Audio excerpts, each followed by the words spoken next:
मनुष्य के हृदय का प्रतिबिंब उसके चेहरे पर दिखाई दे जाता है तथा उसके चेहरे की उदासी आसपास के सारे वातावरण को प्रभावित करती रहती है। जगत को उदास तथा दुखी करने का कोई अधिकार नहीं। होना तो यह चाहिए कि जगत में प्रसन्नता बांटते रहो, किंतु यदि प्रसन्नता नहीं बांट सकते तो कम से कम अप्रसन्नता तो नहीं बांटो। मन का प्रभावित हो जाना मन की दुर्बलता है। साधक का मन ऐसा होना चाहिए कि सर्वप्रथम तो प्रभाव ग्रहण ही नहीं करे, यदि करे भी तो थोड़े समय के लिए ही। घर का प्रभाव घर तक ही सीमित रखे।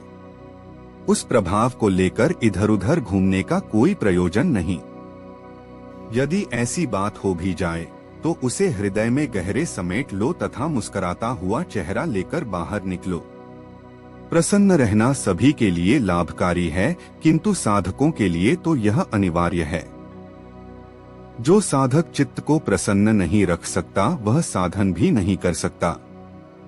साधकों के लिए पहला प्रशिक्षण यही है कि हर हाल में प्रसन्न रहने का प्रयत्न करे।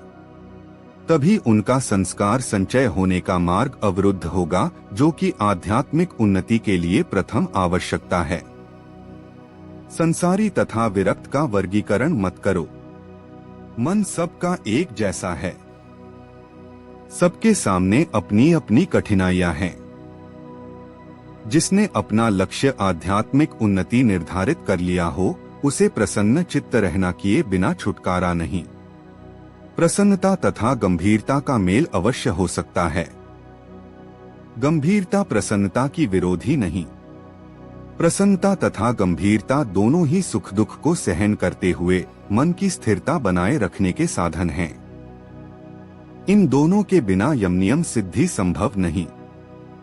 मन अधिक देर तक किसी बात का प्रभाव ग्रहण नहीं करे, यह स्वाभाविक अवस्था साधन से संस्कार क्षय हो जाने के पश्चात ही उदय होगी, किंतु तब तक संयम तथा विवेक के द्वारा मन को नियंत्रित रखना पड़ेगा।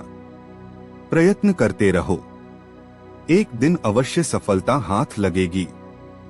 यह काम बड़े धीरज का है। प्रभु कृपा सबसे बड़ा सहारा है। रास्ता कठिन तथा लंबा अवश्य है, किंतु मन में धीरज तथा साहस हो तो कुछ भी कर पाना मुश्किल नहीं है। जिन्होंने भी यह रास्ता पार किया है तथा कुछ पाया है, धैर्य उत्साह तथा प्रभु कृपा से ही पाया है। प्रभु कृपा अनंत एवं असीम है। ईश्वर अतीव दयालु हैं तथा उनकी कृपा का भंडार अखंड है।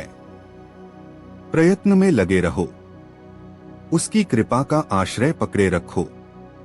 ध्यान की अवस्था दो तरह से आ सकती है।